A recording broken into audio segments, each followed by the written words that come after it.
Welcome back everyone to Grand Tournament of the Old World today as we go over with the forces of Grand Cathay versus the forces of Slaanesh. What a maneuver! Let's take it on over now to Rocket for the conversation! Yeah, that was an intro there. So we've got the forces of Slaanesh led by Prince Sigvald the Magnificent. You can see the forces listed there in the bottom right of your screens, hopefully in a readable pink, as we've got quite a mixed force there, some very heavy hitters, but as we know with Slaanesh, there are units that are fast, can do big damage, but don't have a particularly high armor class, essentially, to keep them alive very long. And across from them, they have the rather effective and fearsome forces of Grand Cathay, and they are led by Zhao Ming, the Iron Dragon, whose forces you can see there in the top left of your screen. This is an interesting, more ranged-focused force in some areas, obviously something that the Slaaneshi forces don't have, so that's going to be interesting to see. They've got some artillery in there, they've got sky junk, they've got some crossbowmen, so if they use that to their advantage, as the AI is often lacking to do, but if they do, it'll be interesting to see, but we'll go over to the battle now. And so with both forces now properly explained, we're going to get to the actual battle itself. As we see, Jeff the ref has said that things are good to go as we take a sweeping view here of Sigvald's forces.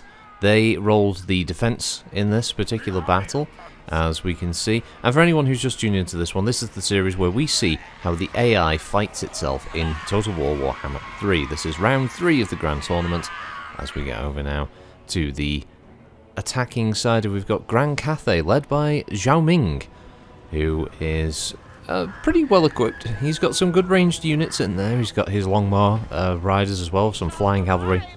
He's got his Terracotta Sentinel. He's got plenty of ranged infantry, and he even has some artillery, a thing that the forces of Chaos don't really have access to.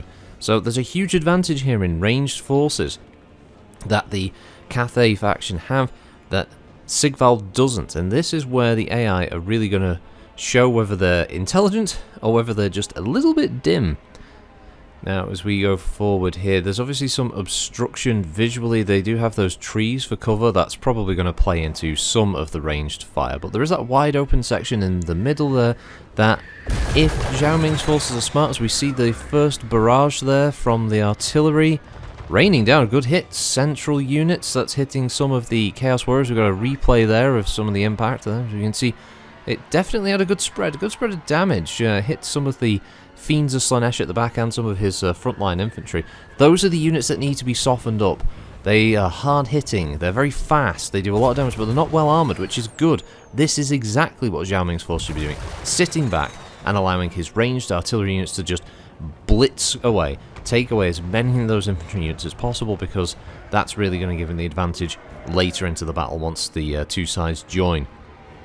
We can see now that Slaanesh, yeah, Sigvald and Slaanesh, they still haven't moved forward. They're happily absorbing some of these losses, and we can see that there hasn't really been any casualties, but this is all going to be draining hit points, so as soon as these units do get into combat, we're going to start to see casualties ramping up quite quickly, especially for these two key central units, as those Chaos Warriors there are getting slapped. But we can now see that, yes, it's Sigvald has ordered a direct charge, all forces moving forward. Sigvald there flanked by his Cultist of Slaanesh, which is, I believe, a Dark Elf who has fallen for the seductions of the Kinky One.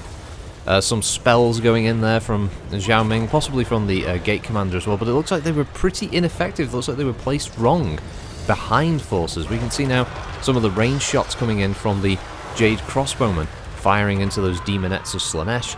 And now we can see over on the left flank the Terracotta Sentinel is charging into the fray. That is exactly what should be. Oh, that is a absolutely devastating spell. The one spell so far that we've seen from Slaanesh, and it absolutely crushed one of, possibly two, of Zhao Ming's main infantry forces. That is a horrendously bad hit. Extremely well placed spell.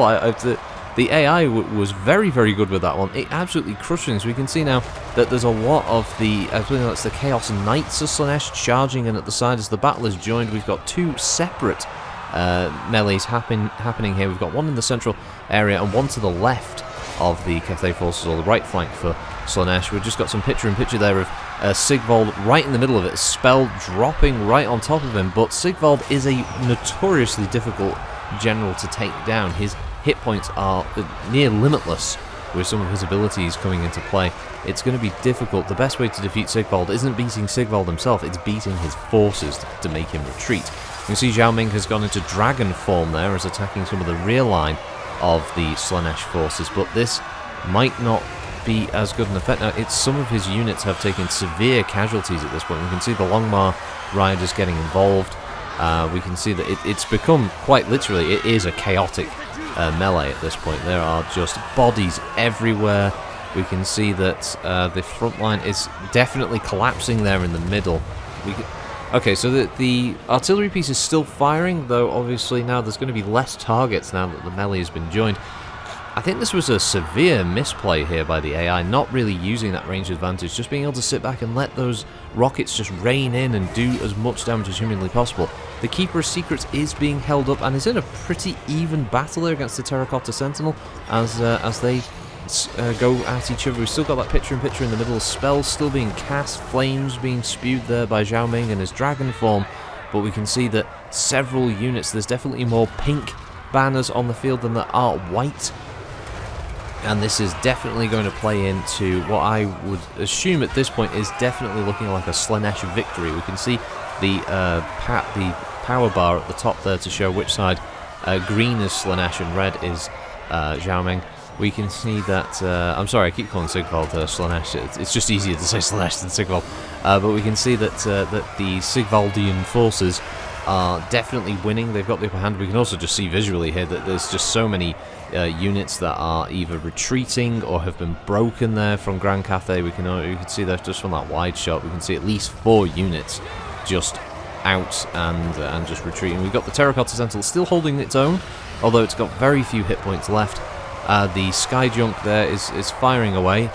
Sadly, not one that's equipped with any particularly heavy weapons, but one that is capable of launching in some more accurate fire as a flying unit. But Zhao Ming there is finally in the scrum there. He's fighting, I believe, yes, he is fighting Sigvald, but it might be a little too late. He's not geared for melee combat the same as Sigvald is, as the Keeper of Secrets is just tearing into, I believe that's the Gate Master. He has been completely surrounded. He's one of the newer units that was added in a recent update to Warhammer 3. And yeah, he's not having the best of times. Those Chaos Knights are particularly powerful, and yeah, that's not going to go well for him. In fact, it looks like the Keeper of Secrets and a couple of cronies are basically just going to finish him off, probably in more ways than one. Knowing Slaanesh, as yeah, it looks like the Chaos Knights are now just going to run down, chase down some of the other forces that are fleeing. The Terracotta Sentinel is on a sliver of health. The fact that it's still going is quite impressive, but I'm sure it's going to drop any second. We can see that Zhao Ming is still trying to salvage something from this battle, but we can see the green bar is almost completely full, as we're going to go over to the post-battle stats. Wow. And as we go to the stats there of that battle, it's a surprising result for me personally, because I was fully expecting the range advantage there of Grand Cathay, especially led by Zhao Ming, to really play a major part in this battle against Sigvald's forces. But as we can see from the two sides that were deployed, 845 to 907, not too big a difference in the actual number of units on the field, but the losses speak for themselves. 438 for Sigvald to 713, with 407 remaining and 194. And then we look at the actual stats. Sigvald himself, due to his abilities, just came out of it with perfect health and 58 kills to his name, while his cultist got 43. The devoted Marauders of Slaanesh, it didn't do too great, but the main thing they did was they absorbed losses.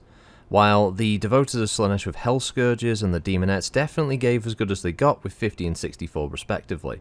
Highlights for the Slaanesh forces were of course the Chaos Knights. Chaos Knights are a very powerful unit regardless, so it's not surprising to see them get into triple figures on the kills there. Other units had a bit of a rough time, but overall, I think the Chaos Forces came out of it particularly well. We can say the Keeper of Secrets had a bit of a rough one, only 8 kills, but that was because it spent pretty much the entire battle fighting the Terracotta Sentinel. But as you can see, overall, Slaanesh just had a pretty one-sided battle ultimately.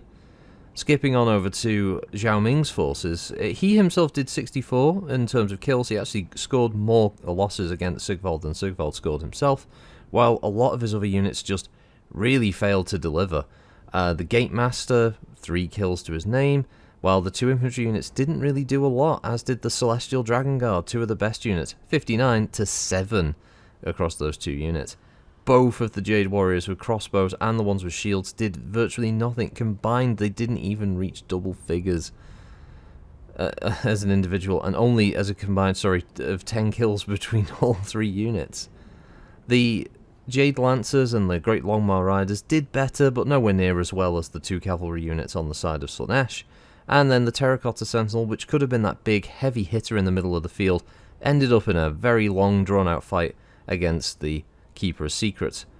On the artillery side as well, it's also disappointing. The Fire Rain rocket was doing good in the early stages, just peppering light damage across multiple units in the centre line, but due to the aggressiveness of the AI, it just decided to throw away that ranged advantage that it had, and really just allowed Slaanesh to just get in close. And what they do best is they do a lot of damage very rapidly with high speed units, low armour, which meant if the AI had actually been a bit smarter in its use of its ranged forces, getting into that sweet spot and just hammering at Slaanesh, who had no ability to return fire, could have been a very different story. But unfortunately for Grand Cathay, Zhao Ming had to retreat from the field with his remaining troops and leave the victory there for Slaanesh, led by Prince Sigvald the Magnificent. So we'll have to see what the next one brings. But overall, it was an interesting battle, and yeah, we'll see how it goes next time.